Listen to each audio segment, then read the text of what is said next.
Welcome to Midlife Clarity with Dr. Tracy Page, a podcast for women over 40, navigating hormones, metabolism, strength, and confidence in midlife. Midlife is the moment you start asking bigger questions and expecting better answers. This is where we stop minimizing symptoms, dismissing perimenopause and menopause changes, second-guessing ourselves, and accepting this is just how it is. Instead, we get informed. We get curious. We get clear. Because midlife isn't about hot flashes or hormone shifts. It's about energy, strength, metabolism, relationships, identity, purpose, healthy aging. On this podcast, Dr. Tracy Page blends evidence-based medical insight with honest conversations to help you understand what's happening in your body, support your hormones, strengthen your metabolism, and build lasting confidence in this next chapter. You deserve clarity about your health, and clarity changes everything.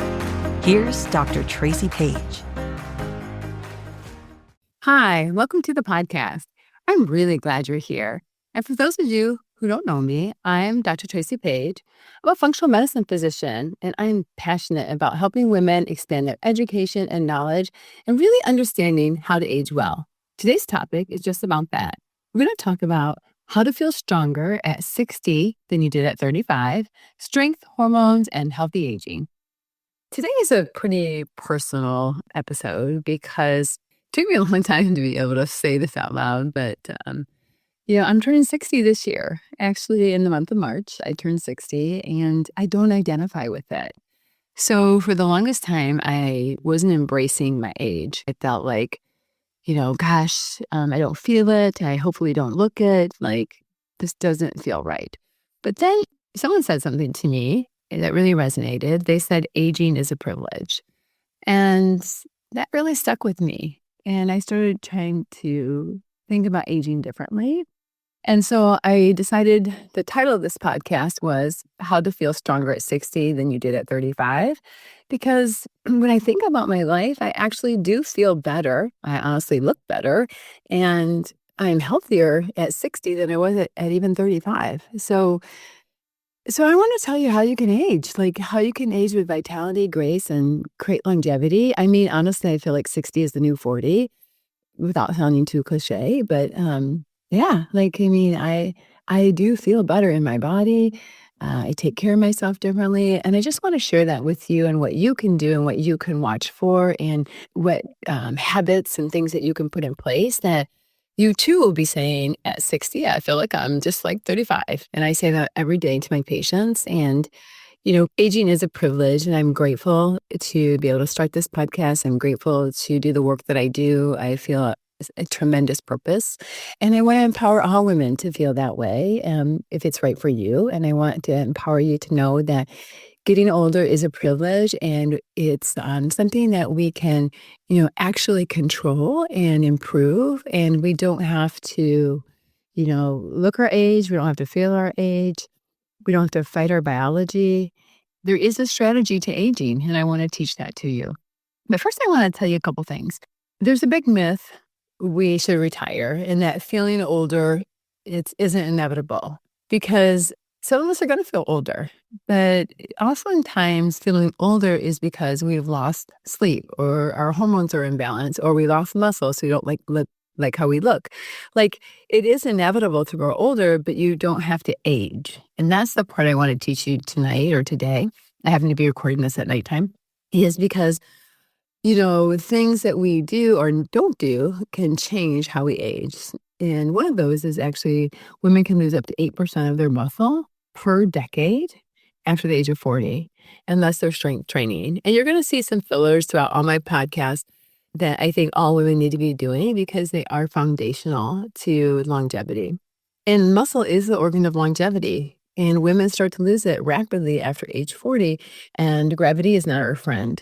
So I really want you to understand that you can feel stronger, clearer, and be more capable at 60 than you were at 35. And we're going to talk about why and how.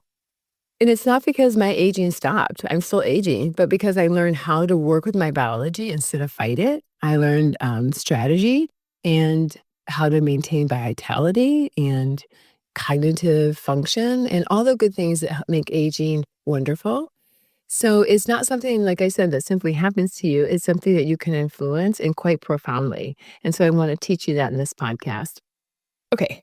So at age 35, most women, and I was like this, you're exhausted because you're juggling multiple responsibilities.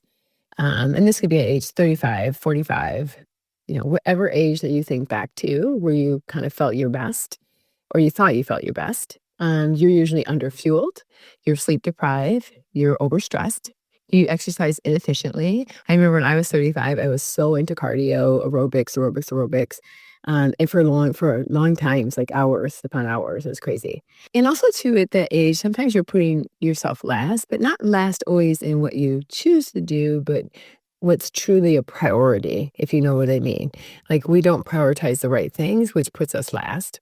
And when I was 35, I wasn't in my best health or shape. I weigh less now than I did at 35.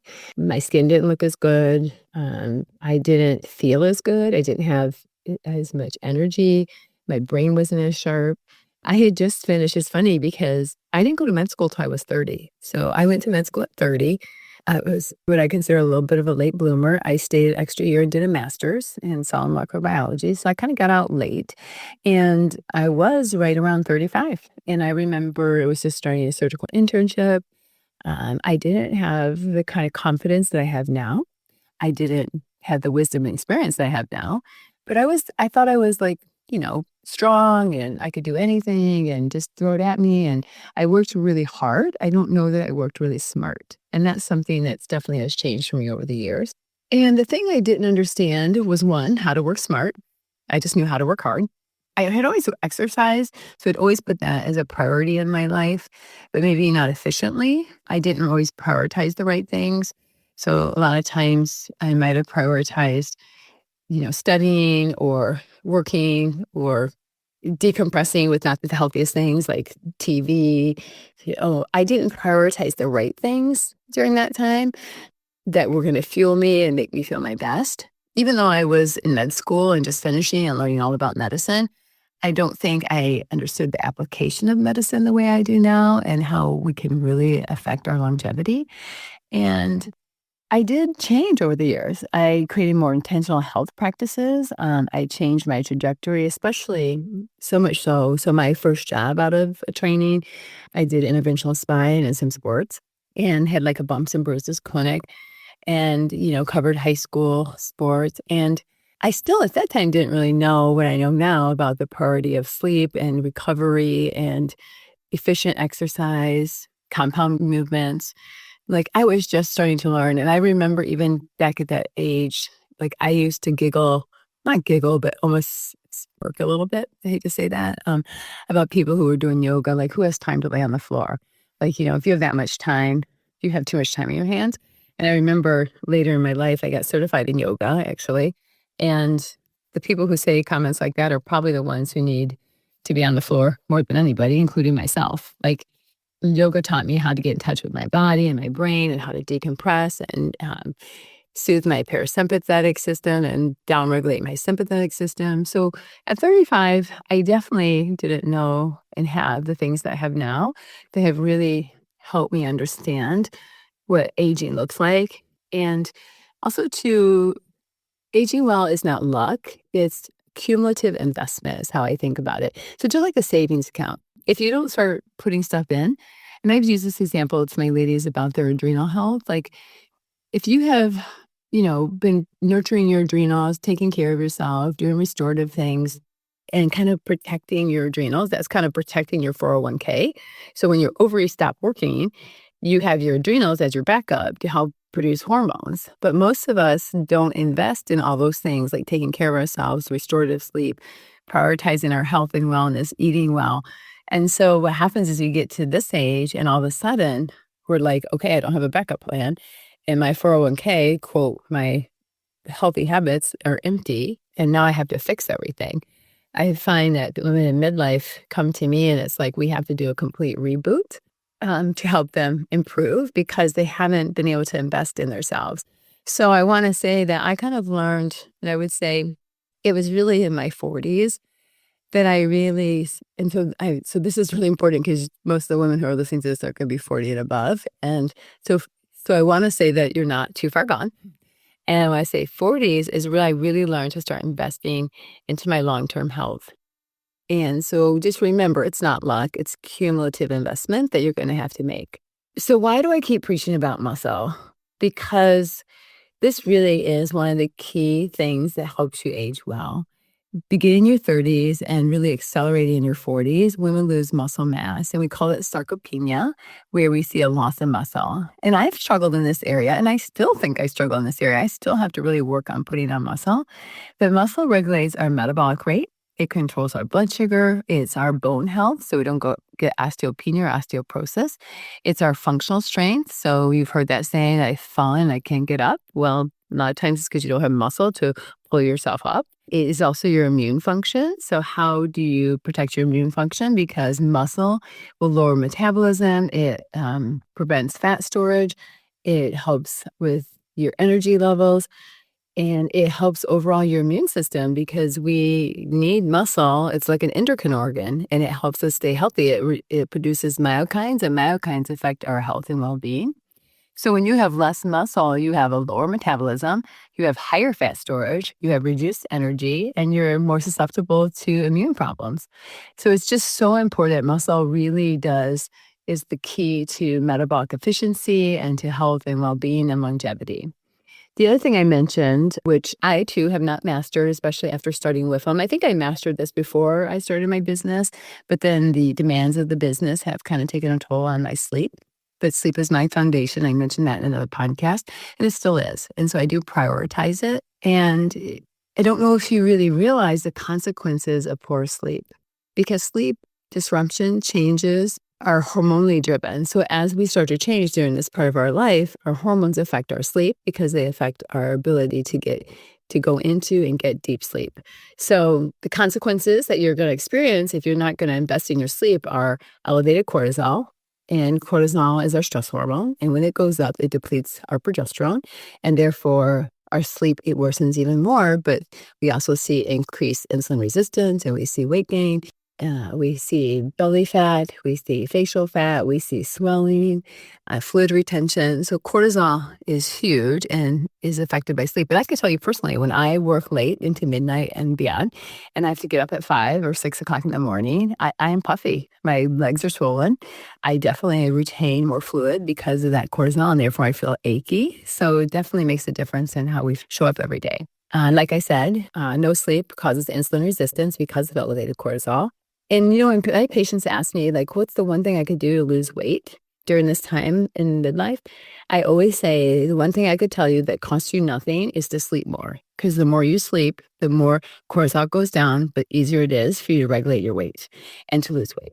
And I saw it myself. My husband and I went on vacation, and it was right after a really busy time for me. And I probably slept, as did he, 8 to 10 hours every night when we were on vacation. And I literally came back 5 pounds lighter, and I ate more because just losing that water weight from cortisol. So it definitely makes a difference. You'll see appetite dysregulation. So when we're sleep deprived, we crave sugar and caffeine, and our appetite is not regulated. We're actually hungrier and because cortisol makes us hungry too. And insulin resistance makes us hungry. So definitely appetite dysregulation when no sleeping. Impaired recovery. So we're not going to recover well because when we rest, we digest and we repair and recover. And then even cognitive decline. And they've done studies on airplane pilots. They've done studies on nurses who work third shift. We just know that when you're not sleeping, your ability to function from a cognitive standpoint goes down by almost 60%, which is a little scary, especially, for us who are in healthcare and doing things that affect other people, or if you're flying an airplane, or if you're doing someone's financial taxes. Like, it doesn't matter what your profession is, your cognitive ability goes down. If you're taking care of your grandkids, if you're taking care of your children, if you're working, it does make a difference, and you don't show up the same. And that affects your longevity. What else can affect your longevity is hormonal shifts. So when we start to age, we have declines, like I said before, in estrogen, progesterone, and testosterone. And that impacts our ability to put on muscle and maintain muscle. It impacts our mood, our energy level, our libido, our brain function, our bone density. We think hormones are reproductive, and they are, but at some point they also are. They affect every system in our body. Like I tell patients all the time, estrogen has 400 reactions in your body. Testosterone helps with motivation, drive, energy, focus, concentration, libido, putting on muscle, burning body fat, mood, recovery after the gym. I mean, all of those things. And those are all important things when you're aging. Like, we want all of those things. I don't know what woman wouldn't want those. And then progesterone is like nerve recovery and sleep and balancing out estrogen. And, it helps with brain fog and thyroid function. So many people don't realize that progesterone plays a huge role in immune system and thyroid function. I see this every day in my practice. Patients come in and they have thyroid dysregulation and they have brain fog, cold intolerance, they can't lose weight. And I fix their progesterone and their thyroid fixes. So that's why it's so important to look for root cause and not just treat the symptoms. And then what else ages us or is important to invest in when we're aging is our stress and managing our stress. Because when we have high stress, it goes back to high cortisol, and especially people who have sustained stress. They really produce a lot of cortisol. They actually produce it so much they get to the point that they stop producing it. Their adrenals become fatigued. It's called adrenal insufficiency or adrenal fatigue.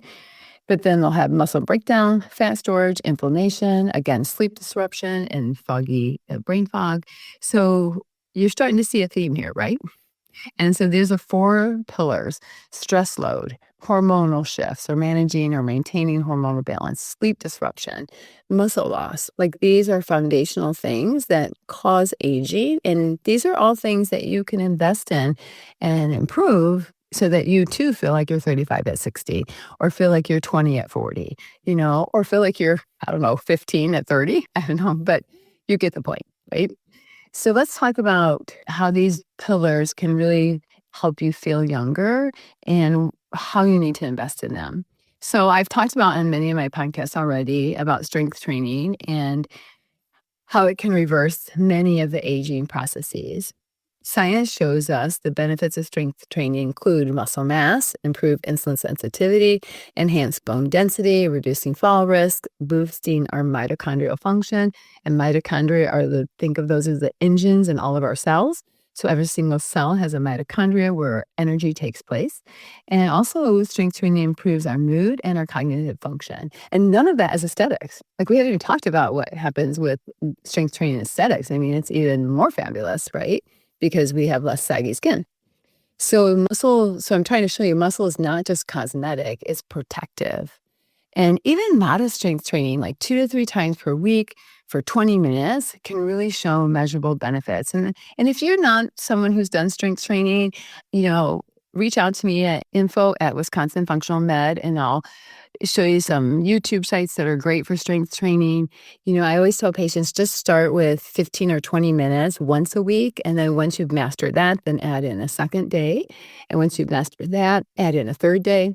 And once you have 3 days at 20 minutes, then you might want to expand the amount of time that you're strength training. But I would say, start small, because small hinges move big doors and small changes have great outcomes. So I really want you to focus on the small little habits. So it might just be first going to Play It Again Sports and buying some dumbbells. Like, you only need 5, 10s, 15s to start with. Like, you don't need a huge investment to get started in strength training. Even your own body weight is a great place to start. So the second thing I really emphasize to help you age well is protein intake. I kind of feel like I'm doing my first podcast all over again, but again, these are foundational and they're worth talking about. So muscle maintenance requires amino acids. Amino acids are the building blocks of muscle. And with age, muscle protein synthesis actually declines. So it's even more important that we focus on protein. And women need higher quality protein intake. It's so important that you are getting those amino acids, because the protein supports lean mass preservation. It creates satiety so you're not hungry. It's actually your immune function to help you build those cells. So actually, I'll see a low weight count in a patient who doesn't get enough protein. And then that puts them at risk for disease and viruses and bacteria. Protein helps our metabolic function and tissue repair. So there's so many reasons that protein is important. And a lot of you might think, well, how much protein should I be getting? So I always say a good place to start is 30 grams of protein with each meal. If you do 3 meals a day, it should be a standard, and that's just the minimum, and then go from there. But the literature says that you should be getting 0.8 to 1 gram of protein per pound of your ideal body weight. So if you weigh 150, but your goal weight is 130, then you should use 130 as your goal for 0.8 to 1 gram per pound. You don't want to use your current weight if you have weight to lose. So that will kind of give you an idea of how much protein you should have. And then the next thing I always emphasize in helping you age well is sleep protection. So that deep sleep is when we have growth hormone that's released. And growth hormone is released from our pituitary. It's what makes us young and healthy, and it's actually made everything grow and be wonderful in our 20s and 30s. And so we want to protect that, and we make that when we sleep. It's pulsatile, so you can't actually measure growth hormone. It goes to our liver, and we make IGF-1, and IGF-1, insulin-like growth factor, is what you can measure, and you can actually ask your doctor to measure that for you, because that really, we protect that when we sleep, and that's where peptides have gotten their big, we're talking about peptides all the time, what they can do, because they actually increase naturally our pulsatile production of growth hormone and makes our anterior pituitary actually produce more. And that's a whole nother podcast, and I'll talk to you about peptides. But if you just sleep deeply, you can actually improve growth hormone. Tissue repair, memory. So that's actually how our brain repairs. And then even our immune function strengthens when we get proper sleep. And sleep deprivation actually accelerates our aging process. So, I feel 35. Sometimes I don't always feel like I look 35.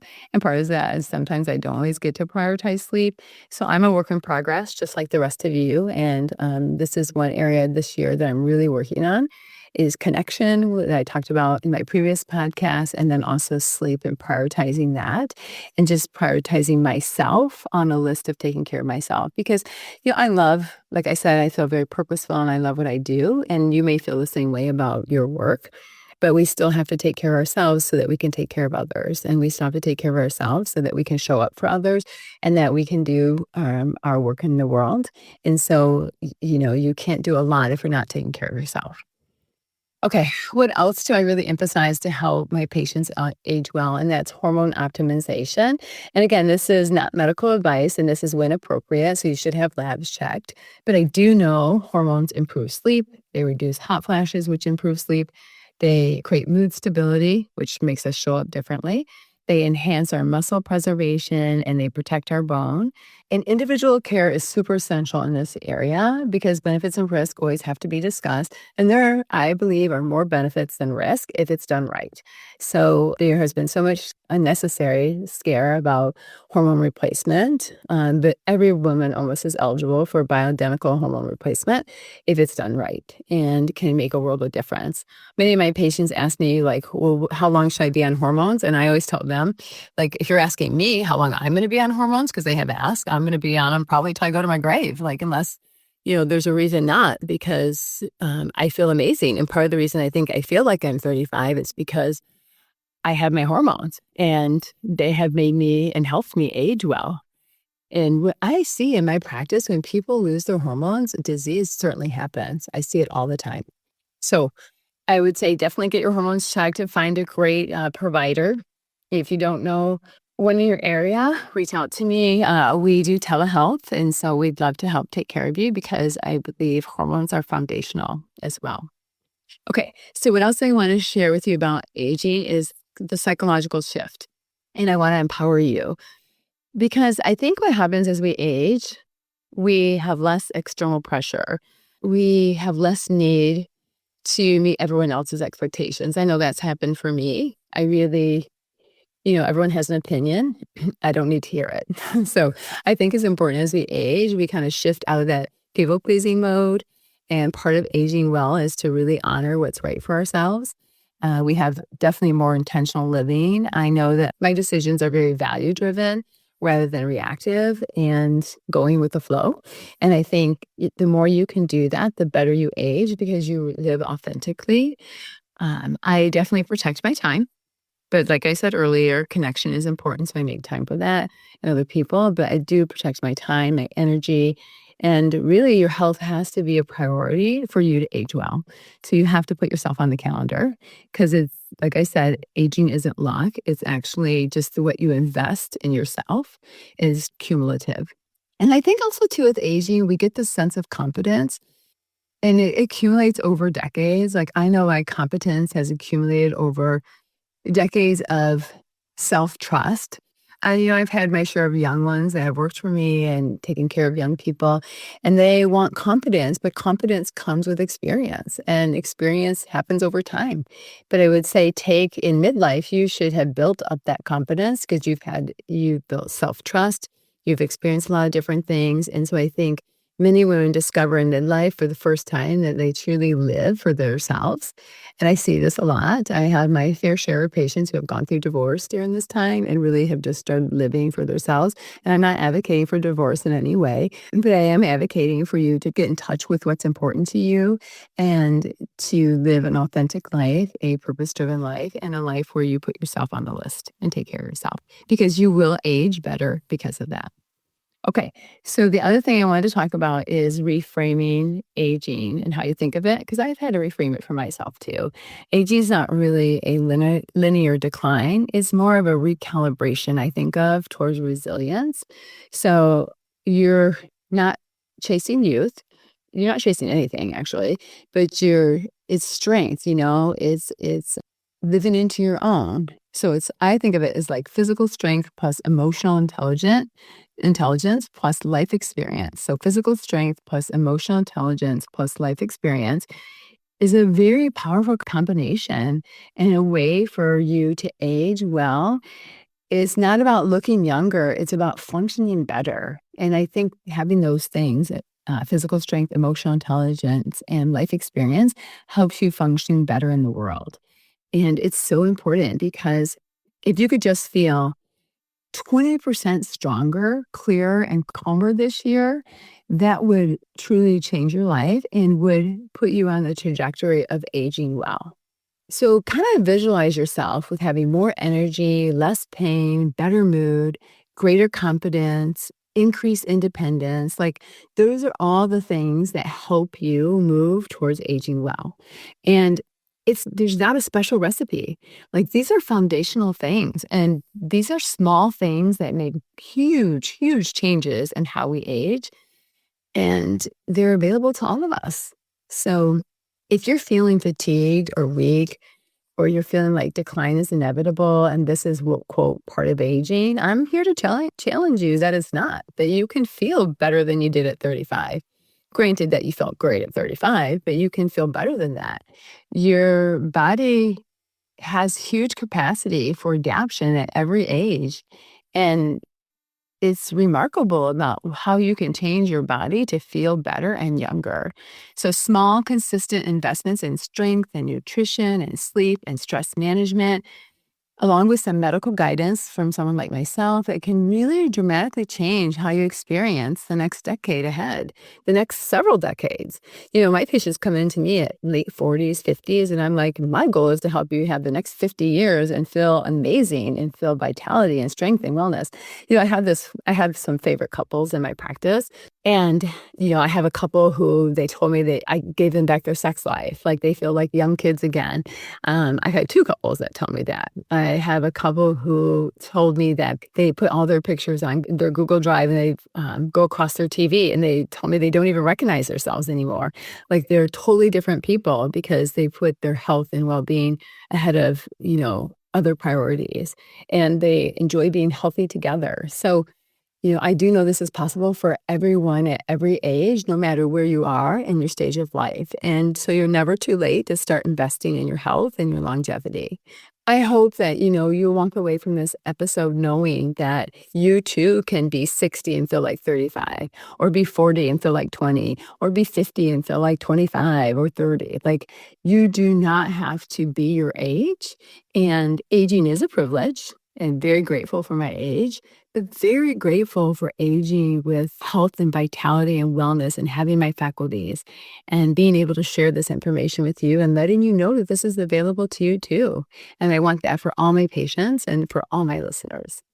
I also want to say that the best birthday gift that I could receive is to know that I inspired one person that listened to this podcast to invest in their health and well-being so they too at some day can say the same thing that I'm saying today about turning 60, that I feel better than I did, wiser, smarter, stronger, healthier, more vibrant than I even was at 35. So give me that birthday gift and be that person. And I would love to hear about it. You can always send me information at info@Wisconsin Functional Med. I'd love to hear from my listeners.